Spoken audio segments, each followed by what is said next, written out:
வணக்கம். இது ஐபிசி தமிழின் இரவு நேர பிரதான செய்திகள். முதலில் தலைப்புச் செய்திகள்.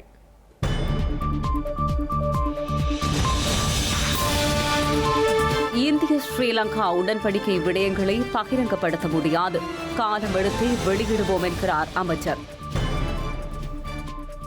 அதிகாரமே எதிர்க்கட்சிகளின் இலக்கு என்கிறார் பிரதமர். ஊழலை இல்லாது செய்வதே அரசின் நோக்கம் எனவும் தெரிவிப்பு. உயிர்த்த ஞாயிறு ஆராதனை நாள் கைது, சந்தேக நபர்களை விடுவிக்க நீதிமன்றம் உத்தரவு. எச்சரிக்கை விடுக்கும் ஜனாதிபதி. தேர்தல்கள் ஆணைக்குழு தகுந்த நடவடிக்கை எடுக்கவில்லை என சுரேஷ் விமர்சனம். வட்டுவாகல் பாலத்தின் புனரமைப்பு பணிகள் விரைவில் ஆரம்பம், சுற்றுலா பகுதியாக மாற்றுவதாக அமைச்சர் பிமல் தெரிவிப்பு. ஜனநாயக படுகொலை செய்யும் சபாநாயகர். திராவிட முன்னேற்றக் கழக அரசை கடுமையாக விமர்சித்துள்ள எடப்பாடி. பரிசுத்த பாப்பரசரின் இறுதி நிகழ்வு தொடர்பான அறிவிப்பை வெளியிட்ட வத்திக்கான். பல்வேறு உலக நாடுகளின் தலைவர்களும் பங்கேற்பு.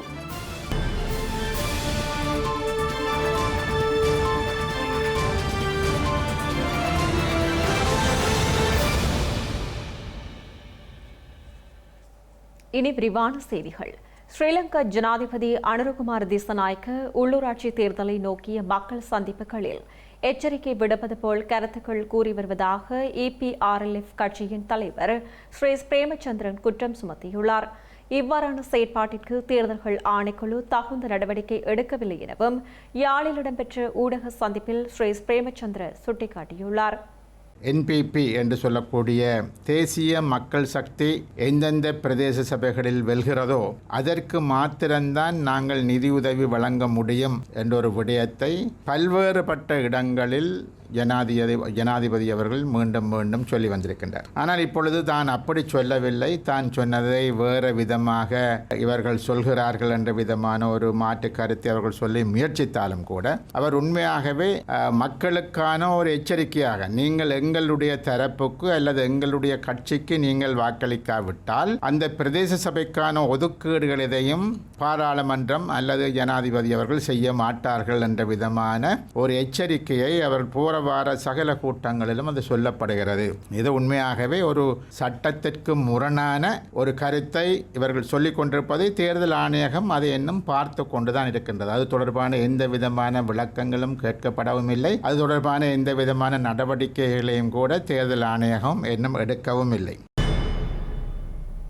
உள்ளூராட்சி சபை தேர்தலுக்கான வேட்புமனு நிராகரிப்பில் தேர்தல் ஆணைக்குழு ஜனநாயகத்திற்கு முரணான செயற்படுவதாக சட்டத்தரணி விஸ்வலிங்க மணிவண்ணன் தெரிவித்துள்ளார். JVPயின் சர்வதிகார செயற்பாடுகளால் இவ்வாறான சட்டவிரோத செயற்பாடுகள் தொடர்வதாக யாழில் இடம்பெற்ற ஊடக சந்திப்பில் சட்டத்தரணி விஸ்வலிங்க மணிவண்ணன் தெரிவித்துள்ளார். ஒரு நீதிமன்றத்திலே ஒரு விடயத்திலே தீர்ப்பு வழங்கப்பட்டால் அது இலங்கையில் இருக்கக்கூடிய அனைத்து நபர்களுக்கும் பொருத்தமான ஒரு தீர்ப்பாகத்தான் அமையும். ஆகவே மேன்முறையீட்டு நீதிமன்றத்தின் தீர்ப்பை நீங்கள் நிச்சயமாக எல்லோருக்கும் ஏற்புடையதாக அணுக வேண்டும் என்கின்ற விடயத்தை சொன்ன பொழுது அவர்கள் அதை ஏற்க மறுத்து நீங்கள் வழக்கை தாக்கல் செய்யுங்கள், 20ஆம் திகதிக்கு முன்னர் வழக்கை தாக்கல் செய்யுங்கள் என்று வழிகாட்டலை எங்களை சொல்லியிருந்தார்கள். நாங்கள் 20ஆம் திகதிக்கு முன்பதாக 15ஆம் திகதியே நாங்கள் எங்களுடைய வழக்குகளை தாக்கல் செய்தோம். ஆனாலும் பின்னர் மேன்முறையீட்டு நீதிமன்றத்திலே நேற்றைய தினம் எங்களுடைய வழக்குகள் எடுக்கப்பட்ட பொழுது காலதாமதமாகிவிட்டது என்கின்ற ஆட்சேபனையை இதே தேர்தல் ஆணையகம் அங்கு எடுத்தது. எங்களுக்கு சொன்ன அதே தேர்தல் ஆணையம் நீங்கள் 20ஆம் தேதிக்கு முன்னர் வழக்கு தாக்கல் செய்யுங்கள் என்று சொன்ன தேர்தல் ஆணையகம் தங்களுடைய சட்டத்தரணிகள், சட்டமாதிபர் திணைக்கள சட்டத்தரணிகளுக்கு காலதாமதமாகிவிட்டது, ஆகவே இதை எதிருங்கள் என்றும் ஒரு அறிவுறுத்தலை வழங்கியிருக்கிறார். ஆகவே ஜனநாயகத்தை எள்ளி நகையாடி கேலி கூத்தாடி புதைகுழி தோண்டி புதைத்து இந்த தேர்தல் வரலாற்றிலே நடக்கிறது. நான் நினைக்கின்றேன், எனக்கு இந்த இலங்கையினுடைய தேர்தல் வரலாறுகளை தெரிந்த வகையில் இலங்கையில் நடக்கின்ற மிக மோசமான ஜனநாயகத்தை கேலி கூத்தாக்கிய, ஜனநாயகத்தை படுகொலியில் புதைகுழி தோண்டி புதைத்த ஒரு தேர்தலாக வரலாற்றிலே இந்த தேர்தல் அமைகிறது. இந்தியா மற்றும் ஸ்ரீலங்காவுக்கு இடையில் கையெழுத்திடப்பட்ட ஒப்பந்தங்களின் விவரங்களை உடனடியாக வெளியிட முடியாது என ஸ்ரீலங்காவின் அமைச்சரவை பேச்சாளரான வைத்தியர் நலிந்த ஜெயதிச தெரிவித்துள்ளார். சீனாவின் ஆய்வு கப்பல்கள் இலங்கைக்குள் பிரவேசிப்பதற்கு அனுமதி அளிக்கப்படாது என்ற விடயம் உள்ளடக்கப்பட்டுள்ளதாக ஊடகவியலாளர் ஒருவர் எழுப்பிய கேள்விக்கு பதில் அளித்த போதே அவர் இதனை கூறியுள்ளார். பரஸ்பர புரிந்துணர்வு உடன்படிக்கை 4 கையெழுத்திடப்பட்டன. சுகாதாரம், பாதுகாப்பு, வலுசக்தி உள்ளிட்ட துறைகளில் ஒப்பந்தங்கள் செய்யப்பட்டன. இது தொடர்பாக நாடாளுமன்றத்தின் அறிவிப்பை வெளியிட்டுள்ளோம். சில விடயங்கள் தொடர்பான தகவல்களை வெளிப்படுத்த இருதரப்பினர் இணக்கப்பாடுகளும் அவசியம். எதிர்காலத்தில் இது தொடர்பாக நாடாளுமன்றத்திற்கு அறிவிக்கப்படும். அதற்கு சிறிய காலம் எடுக்கும். இதுவரை காத்திருக்க முடியாவிடின் தகவல் அறியும் உரிமை சட்டத்தின் ஊடாக சில விடயங்களை கேட்டறிந்து கொள்ள முடியும். இலங்கையை உலுக்கிய உயிர்த்த ஞாயிறு தாக்குதல்கள் தொடர்பான ஜனாதிபதி விசாரணை ஆணைக்குழுவின் அறிக்கையை ஆய்வு செய்ய 4 பேர் கொண்ட குழு ஒன்று நியமிக்கப்பட்டுள்ளது. உயிர்த்த ஞாயிறு நாளான நேற்று முன்தினத்திற்குள் தாக்குதலுக்குள் பொறுப்பானவர்களை அடையாளம் காட்டுவதாக ஜனாதிபதி வழங்கிய வாக்குறுதி நிறைவேற்றப்படாத நிலையில் இந்த நடவடிக்கை மேற்கொள்ளப்பட்டுள்ளது. ஸ்ரீலங்கா ஜனாதிபதி அனுரகுமார் திசாநாயக்கவின் நேரடி அறிவுறுத்தலின் பேரில் இந்த தாக்குதல்கள் தொடர்பான ஜனாதிபதி விசாரணை ஆணைக்குழுவின் இறுதி அறிக்கை மற்றும் அதனுடன் இணைக்கப்பட்ட அனைத்து ஆவணங்களும் நேற்று முன்தினம் குற்ற புலனாய்வு திணைக்களத்திற்கு உத்தியோகபூர்வமாக சமர்ப்பிக்கப்பட்டன. இதன் பிரகாரம் விசாரணை அறிக்கையை ஆய்வு செய்ய மூத்த பிரதி காவல்துறை மாதிபர் அசங்க கரவிட்ட தலைமையில் குழுவொன்று நியமிக்கப்பட்டுள்ளதாக காவல்துறை ஊடக பேச்சாளர் மூத்த காவல்துறை அத்தியட்சகர் புத்திக மனதுங்க தெரிவித்தார். குற்ற புலனாய்வு திணைக்களத்தின் பிரதி காவல்துறை மா அதிபர், குற்ற புலனாய்வு திணைக்களத்தின் பணிப்பாளர், பயங்கரவாத புலனாய்வு பிரிவின் பணிப்பாளர் ஆகியோரும் இந்த குழுவில் இடம்பெற்றுள்ளதாகவும் இன்று இடம்பெற்ற ஊடக சந்திப்பில் அவர் கூறியுள்ளார். இதனிடையே ஏற்கனவே அமைக்கப்பட்டுள்ள பல்வேறு துணைக்குழுக்கள் தற்போது ஜனாதிபதி ஆணைய அறிக்கையை ஆய்வு செய்து வருவதாகவும் வெளிவரும் புதிய உண்மைகளின் அடிப்படையில் புதிய விசாரணைகள் ஆரம்பிக்கப்படும் எனவும் காவல்துறை ஊடக பேச்சாளர் குறிப்பிட்டார். இந்த விசாரணை அறிக்கை ஏறத்தாழ 66,000 முதல் 67,000 பக்கங்களை கொண்டிருப்பதால் நியமிக்கப்பட்ட குழுக்கள் தற்போது அறிக்கையை பகுப்பாய்வு செய்து வருவதாகவும் தொடர்புடைய விசாரணைகள் உடனடியாக ஆரம்பிக்கப்படும் எனவும் புத்திக மனதுங்க தெரிவித்தார். இந்த விசாரணைகளின் பின்னர் தாக்குதல்களுக்கு பொறுப்பு கூற வேண்டிய நபர்கள் மீது சட்ட நடவடிக்கை எடுக்கப்படும் எனவும் காவல்துறை ஊடக பேச்சாளர் மேலும் சுட்டிக்காட்டியுள்ளார்.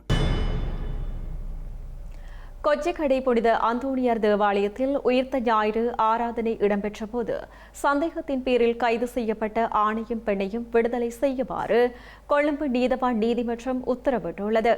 கரையோர காவல்துறையினரால் கைது செய்யப்பட்ட சந்தேக நபர்கள் நீதிமன்றில் முன்னிலைப்படுத்தப்பட்டதை அடுத்து அவர்களை விடுதலை செய்யும் உத்தரவை நீதவான் வழங்கியுள்ளார். கொச்சிக்கடை தேவாலய வளாகத்திற்கருகில் சந்தேகத்திற்கிடமான முறையில் நபர்கள் நடமாடுவதை அவதானித்த காவல்துறை அதிகாரிகள் இருவரை கைது செய்ததாக காவல்துறை கூறியுள்ளது. இதனை அடுத்து நீதிமன்றத்தில் சாட்சியங்களை சமர்ப்பித்த காவல்துறையினர் பின்னர் அவர்களுக்கு எதிராக இந்த குற்றச்சாட்டையும் கண்டுபிடிக்கவில்லை என்றும், எனவே கைது செய்யப்பட்ட இருவர் மீதும் மேலும் சட்ட நடவடிக்கை எடுக்கப்படாது என்றும் தெரிவித்தனர். இந்த விடயம் தொடர்பாக மேலதிக உத்தரவுகள் எதுவும் தேவையில்லை என்றும் காவல்துறையினர் நீதிமன்றத்தில் தெரிவித்தனர். இதனை அடுத்து இருவரையும் உடனடியாக விடுவிக்குமாறு கொழும்பு நீதிவான் நீதிமன்றம் உத்தரவிட்டுள்ளது. உயிர்த்த ஞாயிறு தாக்குதலில் உயிரிழந்தவர்களுக்கு உண்மையான நீதியை வழங்க வேண்டுமென்றால் நாட்டில் புற்றுநோய் போன்று பரவி வரும் இஸ்லாமிய தீவிரவாத சக்திகளை முற்றாக தோற்கடிக்க வேண்டும் என பொதுபல சேனா அமைப்பின் பொதுச் செயலாளர் கலக்கொடு அத்தை ஞானசார தேரர் தெரிவித்துள்ளார். எனினும் அரசாங்கம் அவ்வாறான திட்டம் எதனையும் முன்னெடுப்பதாக தெரியவில்லை என அவர் குறிப்பிட்டுள்ளார். உயிர்த்த ஞாயிறு தாக்குதலின் சூத்திரதாரியை கண்டுபிடிப்பதாக பல மேடைகளில் அரசாங்கம் வாக்குறுதி அளித்த போதிலும் இதுவரை அதற்கான காத்திரமான நடவடிக்கைகள் எவையும் எடுக்கப்படவில்லை என பொதுபல சேனா அமைப்பின் பொதுச் செயலாளர் கலக்கொடு அத்தை ஞானசார தேரர் தெரிவித்துள்ளார். சர்வதேச பயங்கரவாதத்துடன் 1990 முதல் தொடர்புகளை பேணி வந்த குழுக்கள், இதற்காக பயிற்சி எடுத்தவர்கள், இந்த நோக்கத்திற்காக இளைஞர்களை வெளிநாட்டுக்கு அனுப்பியவர்கள் என அனைவரும் வெக்கமற்று இந்த அரசாங்கத்துடன் தொடர்ந்து இணைந்துள்ளனர் என ஞானசார தேரர் தெரிவித்துள்ளார். ஏப்ரல் 11 உயிர்த்த ஞாயிறு தாக்குதல் சூத்திரதாரி குறித்த விவரங்களை வெளியிடுவேன் என ஜனாதிபதி தெரிவித்திருந்தார் என குறிப்பிட்ட ஞானசார தேரர், இந்த தாக்குதலில் ஈடுபட்டவர்கள் நீதியின் முன் நிறுத்தப்படுவார்கள் எனவும் ஜனாதிபதி தெரிவித்தார் என குறிப்பிட்டுள்ளார். யாழ்ப்பாணம் மற்றும் நுவரேலியாவில் ஆற்றிய உரைகளில் ஜனாதிபதி நாட்டில் இனவாதத்திற்கு இடமில்லை என குறிப்பிட்டிருந்தார். எதனையொன்றும் இனவாதம் மற்றும் மத அடையாளம் குறித்து தெளிவுபடுத்த வேண்டும் எனவும் தெரிவித்துள்ளார். அரசாங்கம் உயிர்த்த ஞாயிறு தாக்குதலை அரசியல் மயப்படுத்தக்கூடாது என வேண்டுகோள் விடுத்துள்ள அவர், உயிர்த்த ஞாயிறு தாக்குதலை அரசியல் மயப்படுத்தினால் அது உண்மையான குற்றவாளிகளை மறைப்பதற்கு உதவலாம் எனவும் குறிப்பிட்டுள்ளார். இலங்கையில் உள்ளூராட்சி மன்ற தேர்தலுக்கான தபால் மூல வாக்களிப்புக்கான அனைத்து ஏற்பாடுகளும் பூர்த்தி செய்யப்பட்டுள்ளதாக தேர்தல்கள் ஆணையாளர் நாயகம் சமன் ஸ்ரீ ரத்நாயக்க தெரிவித்துள்ளார். தபால் மூல வாக்களிப்புக்கான அனைத்து ஏற்பாடுகளும் பூர்த்தியாகியுள்ளதுடன் வாக்குப்பெட்டிகளும் உரிய வாக்களிப்பு நிலையங்களுக்கு அனுப்பி வைக்கும் ஏற்பாடுகள் இடம்பெற்று வருகின்றன. தபால் மூல வாக்களிப்பின் போது ஆள் அடையாளத்தை உறுதிப்படுத்தும் ஆவண அலுவலக அடையாள அட்டை ஏற்றுக்கொள்ளப்பட மாட்டாது. ஆள் அடையாளத்தை உறுதிப்படுத்தும் ஆவணமாக அலுவலக அடையாள அட்டை சமர்ப்பிப்பதற்கான தெரிவு முன்னதாக வழங்கப்பட்டிருந்த போதிலும் கடந்த காலங்களில் பதிவான சில சம்பவங்களை கருத்தில் கொண்டு இந்த முறை அது தவிர்க்கப்பட்டுள்ளது. எனவே அலுவலக அடையாள அட்டையை ஆள் அடையாளமாக சமர்ப்பிக்கின்ற தபால் வாக்காளர்களுக்கு வாக்குச்சீட்டை அடையாளமிட வாக்களிக்கப்படக்கூடாது. தபால் மூலம் வாக்களிப்பிற்கு ஏற்றுக்கொள்ளப்படக்கூடிய அடையாள அட்டையை வழங்குவது கட்டாயமாக்கப்பட்டுள்ளது. நாடாளுமன்ற உறுப்பினர் கஜேந்திரகுமார் பொன்னம்பலம் தலைமையிலான தமிழ் தேசிய மக்கள் முன்னணிக்கு ஆதரவு வழங்க உள்ளதாக இலங்கை தமிழரசு கட்சியின் முன்னாள் நாடாளுமன்ற உறுப்பினர் ஈஸ்வரபாதம் சரவணபவன் தெரிவித்துள்ளார். தமிழ் தேசியத்தை கையில் எடுத்து அதை மிக காத்திரமாக கொண்டு செல்லும் தமிழ் தேசிய மக்கள் முன்னணிக்கு தனது ஆதரவினை வழங்கியுள்ளதாக யாழ்ப்பாணத்தில் இன்றைய தினம் இடம்பெற்ற ஊடக சந்திப்பில் குறிப்பிட்டுள்ளார். கஜேந்திரகுமார் அணியில் தமிழ் தேசிய மக்கள் அவர்களுக்கு எனது ஆதரவை கொடுப்பதாக ஒரு தீர்மானம் எடுத்திருக்கின்றேன். அவர்கள் இங்கே என்னுடன் வந்து பேசியிருந்தார்கள். அவர்கள் மாத்திரமல்ல, பலரும் பேசியிருந்தார்கள், என்னுடன் வந்து கதைத்திருந்தார்கள்.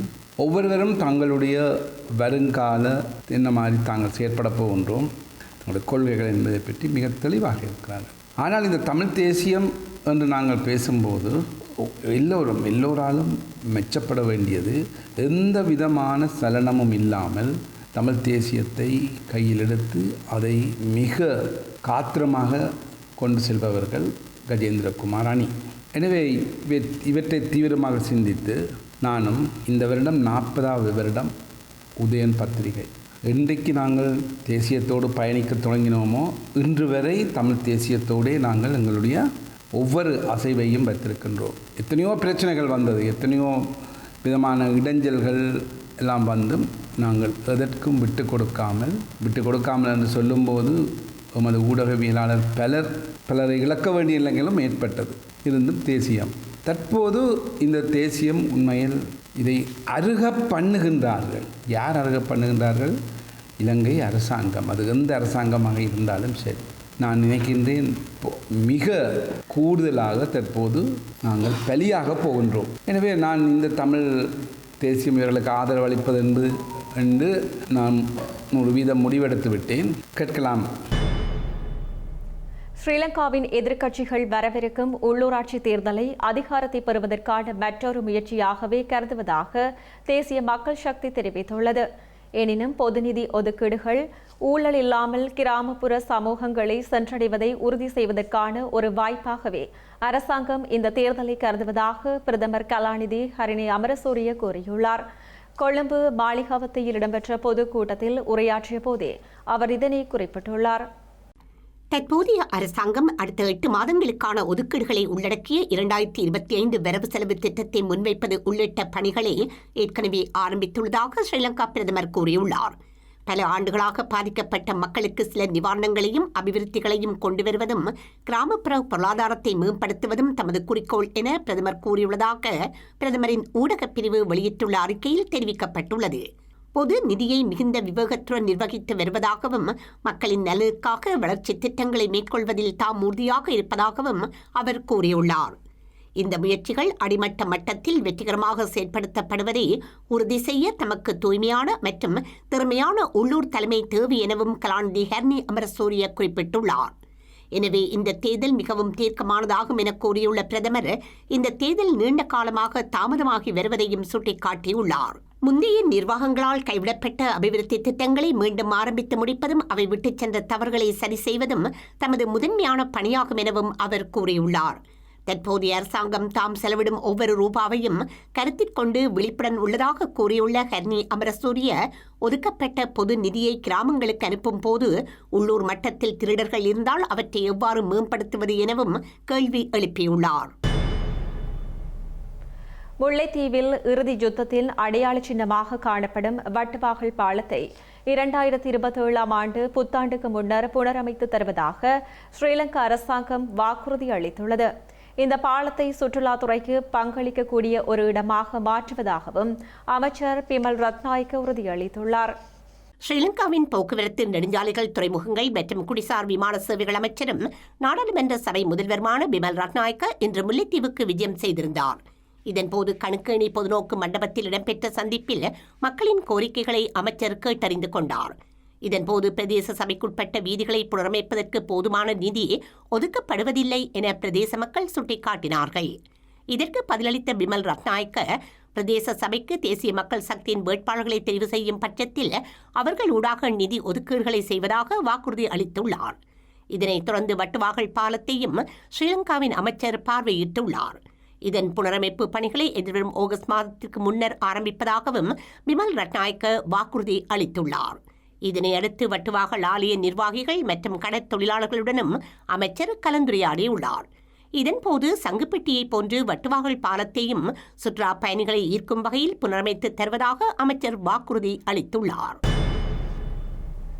பாதாள உலக குழுவைச் சேர்ந்த முக்கியஸ்தரான கனேமுள்ள சஞ்சீவை சுட்டுக்கொலை சதித்திட்டத்தின் பின்னணியில் இருந்ததாக கருதப்படும் இசாரா செவ்வந்தி என்ற பெண் தலைமறைவாகி 2 மாதங்கள் கடந்துள்ள நிலையில் அவர் நாட்டை விட்டு தப்பிச் சென்றிருக்கலாம் என சந்தேகம் வெளியிடப்பட்டுள்ளது. இசாரா செவ்வந்தியை கைது செய்ய கொழும்பு குற்றப்பிரிவு தொடர்ந்து விசாரணைகளை மேற்கொண்டு வருவதாக ஸ்ரீலங்கா காவல்துறை ஊடக பேச்சாளர் மூத்த காவல்துறை அத்தியட்சகர் புத்திக படதுங்க தெரிவித்துள்ளார். கனேமுள்ள சஞ்சீவ படுகொலை செய்யப்பட்ட நாளான கடந்த பிப்ரவரி மாதம் 19ஆம் தேதி முதல் இசாரா செவ்வந்தியை கண்டுபிடிக்க காவல்துறை நடவடிக்கைகள் மேற்கொள்ளப்பட்டாலும் இதுவரை அந்த பெண் குறித்து எந்த தடயமும் கிடைக்கவில்லை என காவல்துறை கூறியுள்ளது. சந்தேக நபர் கடல் வழியாக இந்தியாவுக்கு தப்பிச் சென்றிருக்கலாம் என்று சந்தேகிக்கப்படுவதால் அவரை பற்றிய தகவல்கள் ஏற்கனவே இந்திய உளவுத்துறை நிறுவனங்களுடன் பகிரப்பட்டுள்ளதாகவும் ஸ்ரீலங்கா காவல்துறை கூறியுள்ளது.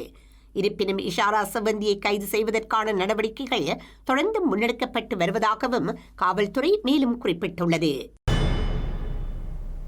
இதேவேளை அரசாங்க நிலத்தை போலி பத்திரங்களை பயன்படுத்தி விற்பனை செய்ததாக கூறப்படும் வழக்கில் தேடப்பட்டு வரும் முன்னாள் ராஜாங்க அமைச்சர் பிரசன்ன ரணவீரரை இதுவரை கைது செய்ய முடியவில்லை என ஸ்ரீலங்கா காவல்துறை தலைமையகம் தெரிவித்துள்ளது.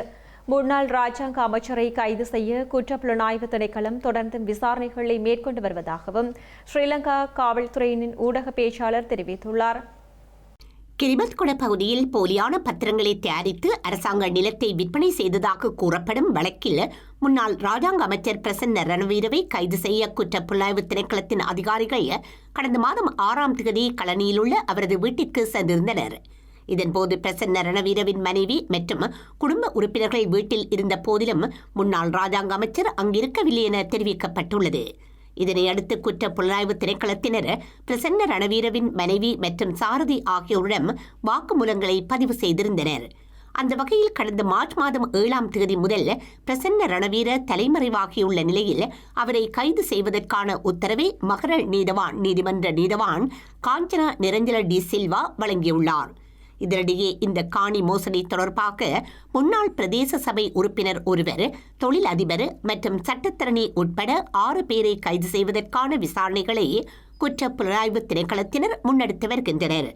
காணி மோசடி தொடர்பான மற்றொரு வழக்கில் முன்னாள் மக்கள் தொடர்பு அமைச்சர் மேவின் சில்வாவை மே மாதம் 5ஆம் தேதி வரை மகர நீதவான் நீதிமன்றம் விளக்க மறியலில் வைத்துள்ளமையும் குறிப்பிடத்தக்கது.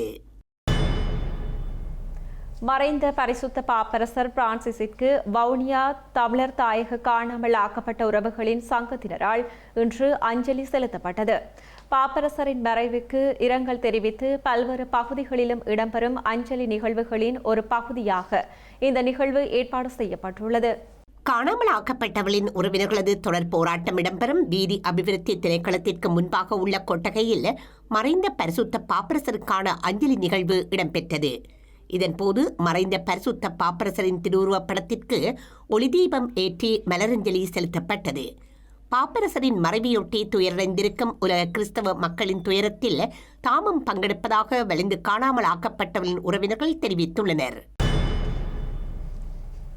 திருகோணமலை மூதூரில் உள்ள காட்டுப்பகுதியில் சட்டவிரோதமாக கசிப்பு தயாரித்த இடமொன்றை காவல்துறையினர் முற்றுகையிட்டுள்ளனர். இதன்போது 25 வயதான இளைஞர் ஒருவரை காவல்துறையினர் கைது செய்துள்ளனர். தமிழ்நாட்டின் சட்டமன்ற மரபை மீறி செயற்படுவதாக தெரிவித்து எடப்பாடி பழனிசாமி உரையாற்றி சபாநாயகர் அனுமதி மறுத்த நிலையில் அதிமுகவினர் இன்று வெளிநடப்பு செய்துள்ளனர். சட்டசபை சபாநாயகர் இன்று நடந்து கொண்ட விதம் ஜனநாயக படுகொலை என எடப்பாடி பழனிசாமி விமர்சித்துள்ளார். எதிர்க்கட்சித் தலைவர் எடப்பாடி பழனிசாமிக்கு பேச அனுமதி மறுக்கப்பட்டதை கண்டித்து சட்டசபையிலிருந்து அதிமுகவினர் வெளிநடப்பு செய்தனர். இதன் பின்னர் ஊடகங்களுக்கு கருத்து வெளியிட்ட எடப்பாடி பழனிசாமி ஒரு துறையின் பிரச்சனையை 10 நிமிடத்தில் எப்படி பேச முடியும் என ஆகபுரமாக கருத்துக்களை கூறுவதற்கு நேரம் வழங்க மறுப்பதாகவும் குற்றம் சாட்டியுள்ளார். மக்கள் பிரச்சனையை பேசுவதற்கு அனுமதி கொடுக்காதது கண்டிக்கத்தக்க என கூறியுள்ள அவர் அதிமுக ஆட்சியில் அனைவரும் பேசுவதற்கு வாய்ப்பளித்ததாக தெரிவித்துள்ளார். டாஸ்மாக் தலைமையில் அலுவலகத்தில் நடைபெற்ற பொருளாதார சட்ட செயலாக்கத்துறையின் சோதனை தொடர்பாக யாரும் பதில் கூறவில்லை எனவும் எடப்பாடி பழனிசாமி குறிப்பிட்டுள்ளார். யாரும் பதில் கூறாததால் 1000 கோடி முறைகேடு குற்றச்சாட்டு நிரூபணமான ஒன்றாக கருத வேண்டியுள்ளதாகவும் எதிர்க்கட்சி தலைவர் தெரிவித்துள்ளார்.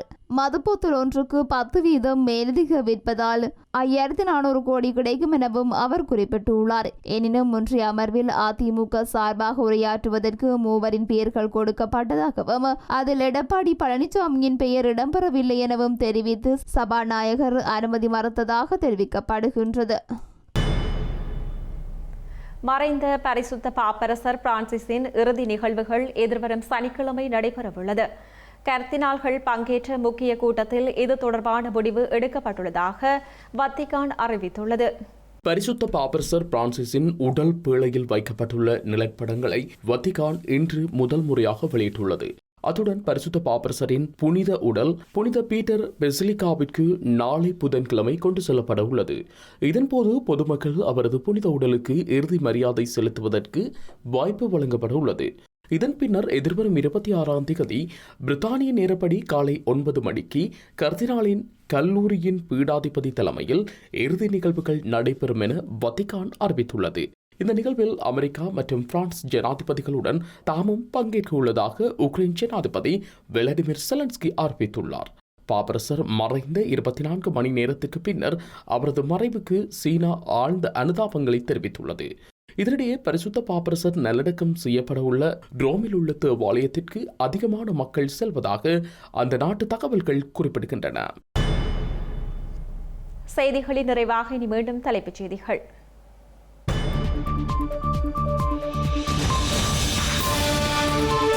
இந்திய ஸ்ரீலங்கா உடன்படிக்கை விடயங்களை பகிரங்கப்படுத்த முடியாது, காலம் எடுத்து வெளியிடுவோம் என்கிறார் அமைச்சர். அதிகாரமே எதிர்க்கட்சிகளின் இலக்கு என்கிறார் பிரதமர். ஊழலை இல்லாது செய்வதே அரசின் நோக்கம் எனவும் தெரிவிப்பு. உயிர்த்த ஞாயிறு ஆராதனை நாள் கைது, சந்தேக நபர்களை விடுவிக்க நீதிமன்றம் உத்தரவு. எச்சரிக்கை விடுக்கும் ஜனாதிபதி. தேர்தல்கள் ஆணைக்குழு தகுந்த நடவடிக்கை எடுக்கவில்லை என சுரேஷ் விமர்சனம். வட்டுவாகல் பாலத்தின் புனரமைப்பு பணிகள் விரைவில் ஆரம்பம், சுற்றுலா பகுதியாக மாற்றுவதாக அமைச்சர் பிமல் தெரிவிப்பு. ஜனநாயக படுகொலை செய்யும் சபாநாயகர். திராவிட முன்னேற்றக் கழக அரசை கடுமையாக விமர்சித்துள்ள எடப்பாடி. பரிசுத்த பாப்பரசரின் இறுதி நிகழ்வு தொடர்பான அறிவிப்பை வெளியிட்ட வத்திக்கான். பல்வேறு உலக நாடுகளின் தலைவர்களும் பங்கேற்பு.